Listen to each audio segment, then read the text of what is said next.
За сайн байцгаана уу? За энэ хичээлээр бүгдээрээ хэрхэн layered animation оруулах талаар үзэх болно. За тэгэхээр юуны төрөнд тэгэхээр composition хийх хэрэгтэй. Бид нар 1900 1080 буюу HD TV-ийн composition-ыг сонгож өгөө 24 фреймээр. За нэг 10 секундын урттай. За background-ийн өнгийн за бид нар өөрхөн хөс зөнгөөр тохируулах өгч болно. За ингээд нэг composition нээлээ.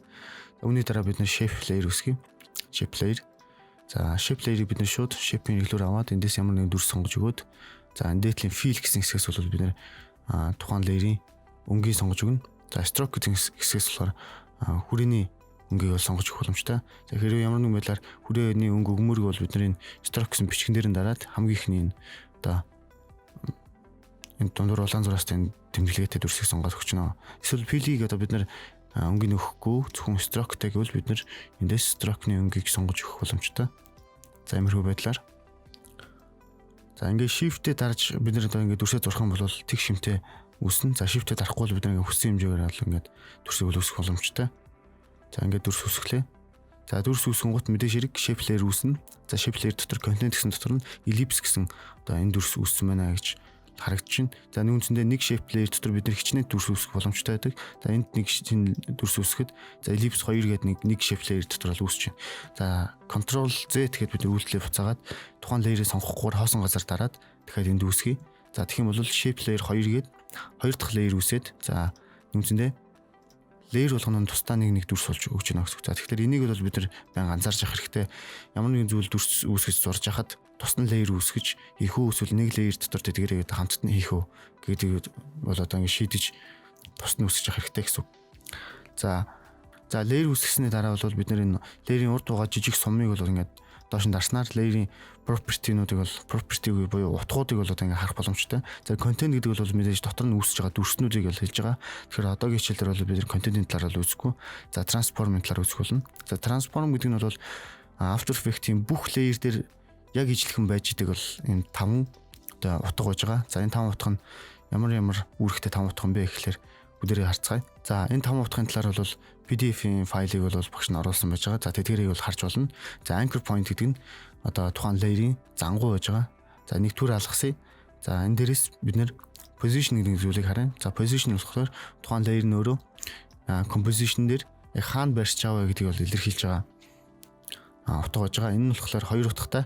За эхний утга нь x тэнхлэг, дараагийн утга нь y тэнхлэг буюу босоо тэнхлэг. За үүнсэндээ бид нар x тэнхлэг буюу хэвтэй тэнхлэг дээр хааш нөтлөх үү, босоо тэнхлэг дээр хааш нөтлөх үү гэдгийг л тохируулж өгнө гэсэн үг. За мөн сумынхаа хэрэглүүр яваад бид нар энд барилах зангуунаас бариад тухайн layer-ыг бол ингээд хөдөлгөх нэг боломжтой.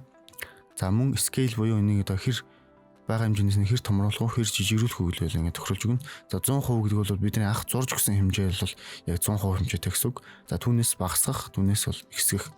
За энэ урд байрлах одоо энэ гинжний зургийг бид нар авах юм бол за 2 x y буюу өндөр үүргэнийг бид нар ингээд тусад нь бол ингээд томруулж жижигрүүлэх боломжтой болчихж байгаа.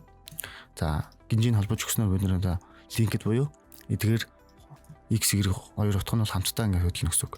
За rotation гэдэг нь болохоор эргүүлэх. За тухайн объект нь зангууныхаа байрж байгаа байршил дээр бол эргэх боломжтой. За тэгэхээр одоо бүгдээ зангуу гэдэг зүйлийг одоо ойлгоход хэлбэр болж байна. За дээдлийн anchor point буюу зангууны point. За зангууны point нь юу юм бэ гэхээр тухайн layer-ийн одоо за жишээлбэл эргэхэд энэ зангууны төвтэй бол бид нэр одоо эргэж байгааг бол харж байна. Зангууны төвтэй эргэж байна. За тэгэхээр энэ зангуугны байршлыг бид нэр бол эндээс ингээд anchor point-ийг ингээд өөрчлөх боломжтой. За ингээд anchor point-ийг бид нэр өөрхөн өссөн өөр байралд оруулах юм бол өөр одоо зангууны буюу өөр газараас бид нэр эргүүлэх анимашныг бол одоо хийж болно гэсэн үг. За мэдээж хэрэг одоо layer нь зангууныхаа байршиж байгаа байршлыг position дээр бол илэрхийлдэг байж байгаа. За байршиж байгаа байршлын үндсэндээ composition-ийн хэмжээнээс хамааран одоо өөр утгыг бол илэрхийлж болно. За жишээлбэл энэ composition-д 1920 1080 гэсэн хэмжээтэй. За нэг сонирхолтой зүйл нь After Effects-ийн composition-ийн одоо хэмжигдэхүүн нь дээд цэгээс эхэлдэг. За энэ дээд цэгээс ийшээ бол одоо хитэ тэнхлэгийн утга явна. Эндээс ийшээ бол 1920 гэсэн хэмжээ явна. За дээд тэнхлэхээс доош бол 1080 гэсэн хэмжээ бол явна. Тэгэхээр эндээс ийшээ гарах юм бол хасах гэсэн утга явна. Ийшээ гарах юм бол мөн хасах гэсэн утга явна. Тэр энэ координатын хавтгаад бол бид нэр тухайн объектын хаана барьж байгаа байршлыг илэрхийлэх боломжтой гэсэн үг. За position-ийн буюу бид нар байршлын хэмжээг урт талд нь 0 0 гэж өгчих юм бол тухайн дүрс нь за энэ composition автгаад энэ дээр ингээд ирчиж чинь. За нэг үндсэндээ зангууных нь хэмжээ гэсэн үг. Бид нар мөн энэ anchor point-ыг бас ингээд өөрчлөөд өгөх боломжтой. За ингээд anchor point-оос хамаарат бид нар дүрс нь хаана байрлаж байна. За anchor point-ийн байршлаас хамаарат бид нар composition-ийнхаа хаана барьж чинь гэдгийг бол ингээд илэрхийлээд өгч байна. За энэ 5 утга нь бол маш чухал, бид нар байнга ашиглах 5 утга гэж байгаа. За хөдөлгөөнд оруулахын тулд маш чухал, бид нар байнга ашиглах 5 утга гэж байгаа. За хөдөлгөөнд оруулахын тулд эдгээр 5 утга буюу эдгээр property-нуудыг бид нар ямар нэгэн байдлаар цаг зааж өгөөд тухайн цаг дээр ямар утгатай байх вэ? Мөн дараагийн цаг дээр ямар утгатай байх вэ гэж одоо цаг зааж өгснөөр бид нар хөдөлгөөнд оруулах боломжтой. За энэ үйл явцыг бол бид нар keyframe буюу keyframe animation гэж нэрлэж байгаа. За жишээлбэл бүгдээ одоо байршлын өөрчлөлтийг харъя. За эдгээр 5 утгын урталд бол ингээд цагийн айконууд байж байна. За цагийн айкон нь болохоор тухайн энэ цагийн зүв байршиж байгаа одоо цаг дээр энэ тухайн утгыг бол ингээд хадгалж өгнө гэсэн үг. За тэгэхээр нэг үндсэндээ бид нар энэ цаг дээр ингээд нэг дарахад энэ нэг keyframe үүсэж байгаа. За бүгд энэ анхаарал таарах хэрэгтэй. Цагийн зүг гүйцлүүдээ таръя. За тэгэхээр энэ нэг keyframe үүсэж чинь бид энэ keyframe-ийг өөр газар болгож одоо маусаар ингээд зөөж өгч болно. Тухайн keyframe нь тухайн цагийн одоо утганд тухайн одоо сонгосон position буюу байршлын утгыг бол ингээд энэ хадгалж өгч гэсэн үг. Бид энийг өөрчилж болно. За тэгээд тодорхой хугацааны дараа буюу 2 секундын дээр ирэхэд энэ байршил нь ийшээ явсан байна. За ийш явсан байна гэдгийг одоо ингээд хийж өгч болно. За бүгд ингээд маусынхаа скроллоор ингээд татаарах юм бол эндээс ийш ирсэн байна гэдгийг одоо ингээд path буюу бид нар ингээд замыг нь бол ингээд харж болж байна. За энэ зам нь болохоор энэ дундаа бол ингээд ийм тодорхой ийм цэгүүттэй байгаа.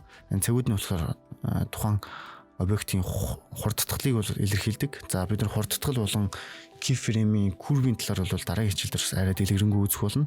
За нэг үндсэндээ эдгээр цэгүүд нь одоо хоорондын зайн иймэрхүү тэгш хэмжээтэй байх юм бол тухайн дүрсний хурдтгал нь одоо нэг жигд хэмжээтэй байна гэж ойлгож болно. За бүгд одоо анимашны төлөв шарыг цагийн зүг тухайн keyframe-ийн эхлэл дээр авчиад keyboard-наас space bar дарахад одоо тухайн дүрс бол ингээд хөдлөх нь. За нэг үндсэндээ жигд хурдтгалтай явж байгаа учраас ямар нэгэн байдлаар огцом хурдан гарч ирээд удаашраад эсвэл удааширж ирээд зогсно гэдэг ч юм уу те. Тиймэрхүү хурдтгал бол байхгүй. Хурдтгал гэдэг нь бол жигд хөдөлгөөнтэй байх уу, жигд бус хөдөлгөөнтэй байх уу гэдгийг бол илэрхийлдэг. За жишээлбэл барианаас ямар нэгэн дүрс огцом хурдтай гараад барианд орохдоо удааширж ирээд орж болно. Эсвэл барианаас удаан гараад барианд ирэхдээ хурдталж орж иж болно гэсэн утгатай. Бид нар жишээлбэл хүмүүс бол динамик хөдөлгөөнтэй буюу хурдтгалын харьцангуй юм хөдөлгөөнтэй байждаг. Заримдаа гин огцом хурдан хөдөлдөг, заримдаа удаан хөдөлдөг. Тэгэхээр бид нар хурдтгалыг бол сайн ашиглаж сурснаар бол илүү одоо бодит метод мэдрэгдэх анимашн хөдөлгөөнүүдийг хийх боломжтой болж байгаа. За тэгэхээр эдгээр 5 утгуудыг бол бид нэг гарны командаар бол ингээд дэлгэж харж дуудах боломжтой. За тэгэхээр леерийнхаа урд байгаа жижиг гурвалжин бол ингээд хумаад за гарны командаас жишээлбэл position утгыг гаргаж ирэхэд бол P гэдэг үсгийг одоо keyboard нэрээс дарна. За тэгэхээр эдгээр property-нуудыг хэрхэн гаргаж ирэх талаар бол PDF бол оруулсан байж байгаа. За тэдгэрийг мөн уншаад бас чэйжлээрэй. За энэ нь бол бидний дараагийн анимашн хийх процессыг бол маш их одоо хөнгөвчлөх болно. За тэгэхээр бүгдээ keyframe-д хамгийн эхэлтэй явуучаад бүгд эхнээс нь тоглож үзье. За магадгүй бид нар энийг зөвхөн энэ keyframe-ийнхаа одоо X, Y тэнхлэгийнх нь одоо заавал энэ дээрээс нь утгыг бичихгүйгээр өөрчилж болно. За мөн keyframe устгахтаа сонгоод бид нэр delete дараад устгахчиж болно. За тэгэх юм бол тухайн цаг дээр байсан өөрчлөлтийн тэмдэглэгийг бол устгахчиж гэнэ гэсэн үг. Тийм учраас ямар нэгэн анимашн байхгүй болно. За бид нар анимашны 3 секундээр авчиад тухайн объектыг сонгоод ямар нэгэн тийш нь зөөгөөд шууд бол ингээ хөдөлгөөнд оруулах боломжтой. За мөн цагийн зүг дунд нь авчиад тэгэхээр энд авчиад түн энд ирэхэд энд авчих ч юм уу. Энд ирэхэд энд авчих гэх мэтлэн байдлаар одоо ингээд хүснээр л хөдөлгөөнийг хийж болно. За ингэснээр бол нэг үндсэндээ автоматар тухайн цаг дээр бол keyframe нь энэ дээр ингээд үүсээ явчих чинь гэсэн үг. За жишээлбэл энэ 3 keyframe бүгд устгая. За энэ гол давьячаад энийг ингээд доош нь ирэхэд энд бол keyframe үүссэн байж байна. За иймэрхүү байдлаар бол ерөөхдөө хөдөлгөөнийг хийх нь. За эхнээс нь тоглож үзье. Иймэрхүү байдлаар явах нь. За бид нар тухайн layer-ыг сонгох юм бол layer-ийн замыг нь бол ингээд харж болно. За хурдтгалын хувьд бол мэдээж баг зэрэг ялгаатай байна. За жишээлбэл энд байгаа зайнууд бол энэ зайнууд баг зэрэг өөрөө нь энд байгаа зай арай хол, энэ байгаа зайнууд нь арай ойрхон. Нэг үндсэндээ бид нэр богино зайд маш хурдан хөдөлгөөн оруулж ийн гэсэн үг. За энэ хооронд магадгүй бид нар бүр ийшээ ингээд татаж өгч болно. За тэгэх юм бол одоо бүр ингээд хол хүсвэртэлтэй буюу их хурдан хөдөлж ийн гэсэн үг.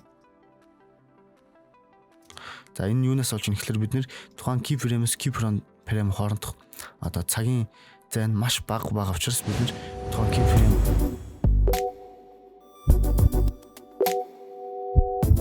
хоорондох одоо цагийн зай нь маш бага учраас бид нэр тухайн keyframe одоо тэр тухайн цаг дээр бол очихын тулд одоо илүү хурдан хөдөлгөх хэрэг гарна гэсэн үг. За бидний keyframe-д нь устгая. За 2 секунд, за эхний секунднээс бид энийг энд авчираад за 1 секундэн дээр магадгүй энд ингээд авчираад тавьчих. За ингэснээр бол 1 секундын дотор энд бол ирнэ гэсэн үг.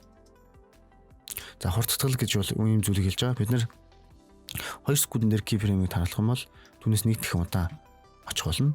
За 3 секундэн дээр 4 секундэн дээр таруулах нь бүр удаан очино. За тэгэхээр бид нэр магадгүй энэ явсан зайныхын тал дээр бүр илүү хурдан очиж болно. За ингийн тулд бид нэр keyframe-ийг бол гараар бүсгэж өгч болно.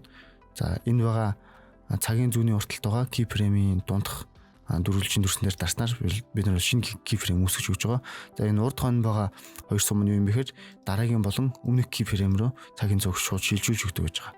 За энэ дунд нэг keyframe үүсгээд бид нар үүсэндээ энэ хөдөлгөөний энэ дунд keyframe өгч чинь гэсэн үг. За энэ keyframe-ийг бид нар урагшин шахаснаар за 12 фрейм өнгөрөхөд аль хэдийн одоо тухайн дүрсэм нь явж байгаа одоо хөдөлгөөнийхэн талдаа орсон байна гэсэн үг. За энэ дээр бол бид хурдтгалыг бол ингээ ялгааг нь харж чадж байна. Эндээс энэ цэг хоорондын зай хол байснараа илүү хурдан хөдөлж чинь, цэг хоорондын зай ойрхон байснараа маш удаан хөдөлж байна гэсэн үг. За бид эхнээс нь хөдөлж харъя. За иймэрхүү байдлаар бол хөдөлгөөн орж ийн гэсэн үг. За иймэрхүү байдлаар бол анимашн хөдөлгөөн оруулна. За бүгд бусад утхан дээр анимашны хөдөлгөөнүүдийг хийж үзье. За жишээлбэл scale гэдэг зүйлийг харъя. Бүгдээ scale дээр цаг өгөөд scale-ийн тухайн утгыг бол ингээд 12 фрейм руу шилжүүлээд одоо шинэ өгөх утгаа бол бид 0 гэд өгчээ. За ингээд тоглуулахад юунснээ бид 0 утгатай буюу огт байхгүй жижиг хэмжээнээс энд ирэхэд 100% хэмжээтэй болоод ингээд цаашлаа явна. За энд ирэхэд магадгүй хэмжээ нь бага зэрэг багассан бол байж болно. Тэгвэл автоматар keyframe үүснэ. За иймэрхүү байдлаар өсгөж болно. За мөн бүгдээр энэ бүх keyframe-уудыг устгаж байгаа scale-ийг keyframe өгөөд scale-ийн keyframe ажиг урагшлуулад бүгдээр энийг урагшлуулах биш хойшлуулад бүгдээр энийг энд 0 гэж өгчээ. За ингэ тоглуулахад энэ бол ингэ томорно. За бид ямар нэгэн position keyframe өгөх учраас бид энийг position-ыг өөрчлөхөд ямар нэгэн хөлгөөнд бол орохгүй. За эндээс ингэ томорч байна. За бүгдэрийн anchor point-ийг нь бол бид төв дээр нь авчиж болно. Anchor point-ыг авчихсан тул заавал бид anchor point эндээс бол өөрчлөлтөх шаардлага байхгүй. Pan behind буюу энэ хэрэглүүрийг яваад бид anchor point-ыг мөн зөөж өөрчилчих боломжтой байгаа. За гарны команд нь энэ бол y гэсэн байдаг. За PDF-ийн гайдыг тавьхан уншаарай. За ингэснээр бол бид одоо тухайн цагаас дараагийн keyframe үүсгэд томорж ирж байгаа анимашныг хийж болж байна.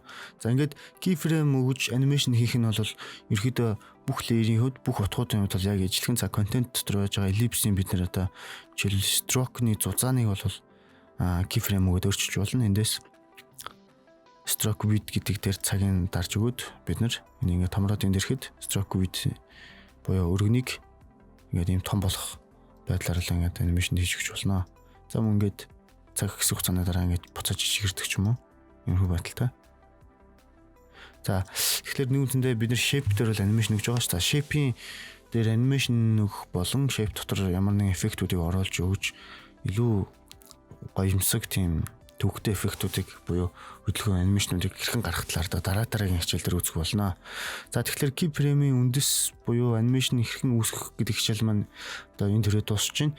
За энэ хичээлийн дараа бид нэр дасгал ажил ажиллах болно. За дасгал хичээл дээр бүгдээрээ уулзцгаая.